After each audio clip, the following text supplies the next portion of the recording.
తెలంగాణలో కొద్ది రోజులుగా వింత వాతావరణం నెలకొంది. పొద్దంతా ఎండ, ఉక్కపోత ఉంటూ సాయంత్రం కాగానే వర్షం స్టార్ట్ అవుతోంది. ఈ వర్షం అర్ధరాత్రి వరకు కొనసాగుతోంది. దీంతో ప్రజలు తీవ్ర ఇబ్బందులు ఎదుర్కొంటున్నారు. ఇటు బంగాళాఖాతంలో ఏర్పడినటువంటి అల్పపీడన ప్రభావంతో రాబోయే 4 రోజులు కూడా వర్షాలు కురిసే అవకాశం ఉంది. యాదాద్రి, భువనగిరి, మెదక్, జనగామ జిల్లాలో అక్కడక్కడ భారీ నుంచి అతి భారీ వర్షాలు రికార్డ్ అయ్యాయి.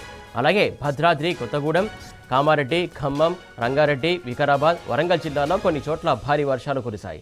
దీనికి తోడు 25 నాటికి బంగాళాఖాతంలో మరో అల్పపీడనం ఏర్పడింది. 26 నాటికి అది వాయుగుండంగా బలపడి 27 నాటికి దక్షిణ ఒడిశా, ఉత్తరాంధ్ర కోస్టు తీరాన్ని దాటే సూచనలు కనబడుతున్నాయి. రాబోయే 7 రోజుల్లో భారీ వర్షాలు, ఉరుములు, మెరుపులు, ఈదురుగాలులు ఉండే అవకాశం ఉంది. భారీ వర్షాల ప్రభావంతో తెలంగాణలోని 12 జిల్లాల్లో భారీ వర్షాలు కురుస్తాయని ఐఎండీ ప్రకటించింది. రేపు తెలంగాణలోని 7 జిల్లాలకు ఆరెంజ్ అలర్ట్ జారీ చేసింది.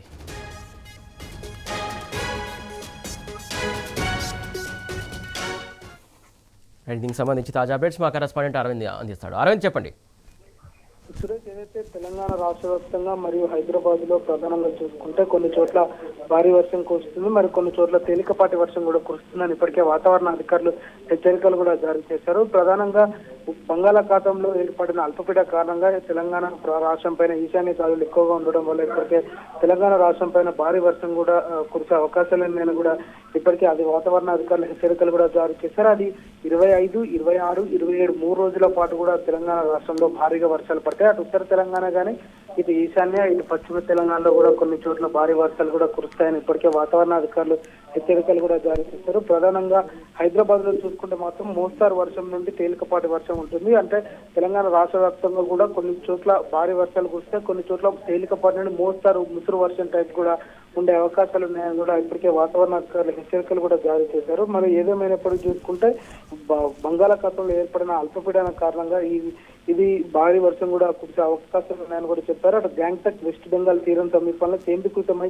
అల్పపీడనం ఉంది కాబట్టి అటు ఆంధ్రప్రదేశ్, ఇటు తెలంగాణ కూడా భారీ వర్షం కూడా ఉండే అవకాశాలు ఉన్నాయి. అటు ఒడిశా తీర సమీపంలో కొనసాగుతున్న సగటు సముద్ర మట్టం నుండి 5.8 కిలోమీటర్ల ఎత్తు వరకు కొనసాగే అవకాశాలు ఉన్నాయి. నైరుతి దిక్కున కూడా అది వాలి ఉండడంతో తెలంగాణ రాష్ట్రం పైన కూడా ఎక్కువగా భారీ వర్షాలు ఉన్నాయని కూడా వాతావరణ అధికారులు హెచ్చరికలు కూడా జారీ చేశారు. తెలంగాణలో ఇవాళ, రేపు, ఎల్లుండి అంటే 3 రోజుల పాటు కూడా భారీ వర్షాలు కూడా కొన్ని జిల్లాలో కురుస్తాయి. మరికొన్ని జిల్లాలు కూడా తేలికపాటి వర్షం కూడా కురిసే అవకాశాలు ఉన్నాయని కూడా ఇప్పటికే వాతావరణ అధికారులు హెచ్చరికలు కూడా జారీ చేశారు. కొన్ని ప్రాంతాల్లో మాత్రం కొన్నిటికి ఆరెంజ్ అలర్ట్ ఇచ్చారు, కొన్నిటికి ఎల్లో అలర్ట్ కూడా ఇచ్చారు. ఆదిలాబాద్, భద్రాద్రి కొత్తగూడెం, హైదరాబాద్, జగిత్యాల, జనగాం, జయశంకర్, భూపాలపల్లి, కామారెడ్డి, కరీంనగర్, కుమ్రంభీం, ఆసిఫాబాద్ జిల్లా, మహబూబాద్, మంచిర్యాల, మెదక్, మేడ్చల్, మల్కాజ్గిరి, ములుగు, నాగర్ కర్నూల్, నిర్మల్, నిజామాబాద్, పెద్దపల్లి, రాజన్న సిరిసిల్ల, రంగారెడ్డి, హన్మకొండ, వికారాబాద్ ఈ జిల్లాలో మాత్రం భారీ వర్షం కూడా కురుస్తుంది. మరికొన్ని జిల్లాలో మాత్రం తేలికపాటి వర్షం ఉంటుందని కూడా ఇప్పటికే వాతావరణ అధికారులు హెచ్చరికలు కూడా జారీ చేశారు. లోతట్టు ప్రాంతంలో ఉన్న ప్రజల్ని కూడా సురక్షిత ప్రాంతాలకు తీసుకెళ్లాలని కూడా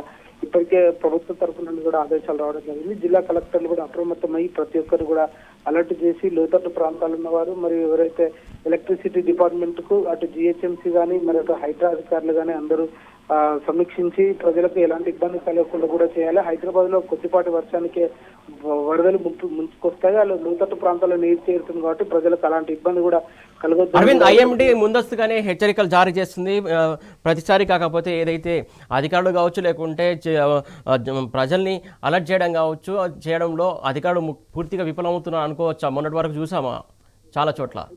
అయితే సురేష్, గత వారం నుండి కూడా అంటే ఆదివారం నుండి కూడా ఒకేసారి ఏకదాటిగా సాయంత్రం సమయంలో భారీ వర్షం పడుతుంది. అది కూడా ప్రభుత్వ అధికారులకు వాతావరణ అధికారులు హెచ్చరికలు కూడా జారీ చేసిన ప్రభుత్వ అధికారులు కానీ మరి అటు జిహెచ్ఎంసీ, హైడ్రా కానీ పట్టించుకున్న పాపన కూడా పోలేదు. ఇప్పటికే వరదలు బాగా హైదరాబాద్ లో వరదలు రావడం జరిగింది. కొన్ని ప్రాంతాల్లో ఇప్పటికే 2-3 మనుషులు కూడా గల్లంతయ్యారు. ఇప్పటికి కూడా వారు ఆచూకు కూడా కనిపించలేదు. మ్యాన్ హోల్స్ ఓపెన్ చేస్తున్నారు కానీ అక్కడ వార్నింగ్ బోర్డ్స్ కానీ ఎలాంటివి పెడతలేరు. లోతట్టు ప్రాంతాల్లో నీరు చేరుతుంది. ట్రాఫిక్ సమస్యలు కూడా తీరంలో తప్పలు తిప్పలుగా హైదరాబాద్ లో మారుతుందని కూడా ఇప్పటికే ప్రజలు తీవ్రంగా ఆవేదన వ్యక్తం చేస్తున్నారు. అసలు ప్రభుత్వం ఎందుకు ఇట్లా నిమ్మకు నీరెత్తని విధంగా కూడా చేస్తుంది. ఒక దిక్కు అటు వాతావరణ శాఖ హెచ్చరికలు కూడా జారీ చేసినా అధికారులు ఎందుకు పట్టించుకోవట్లేదు కూడా ఇప్పటికే తీవ్రంగా ప్రజలు మండిపడుతున్నారు. ఎప్పుడైనా భారీ వర్షం కొట్టినప్పుడు కూడా రూట్ ట్రాఫిక్ డైవర్షన్ చేయాలి, మరి మ్యాన్ హోల్స్ ఓపెన్ చేసి ఇక్కడ వాటర్ ఫ్లోటింగ్ అయ్యే విధంగా కూడా వార్నింగ్ బోర్డ్స్ పెట్టాలని కూడా ప్రజలు ఇప్పటికే ఆవేదన వ్యక్తం చేస్తున్నారు. ఈ రోజు ఉదయం సమయంలో కూడా కొంచెం మోస్తారు వర్షం లాగా మబ్బులు కమ్ముకొచ్చినా అందరూ కొంచెం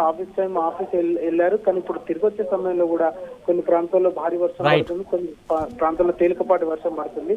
ఏదేమైనప్పుడు కూడా తెలంగాణ రాష్ట్రంలో 26, 27 రోజుల్లో మాత్రం భారీ వర్షాలు ఉంటాయని కూడా ఇప్పటికే వాతావరణ అధికారులు హెచ్చరికలు కూడా జారీ చేశారు. Thank you Arvind.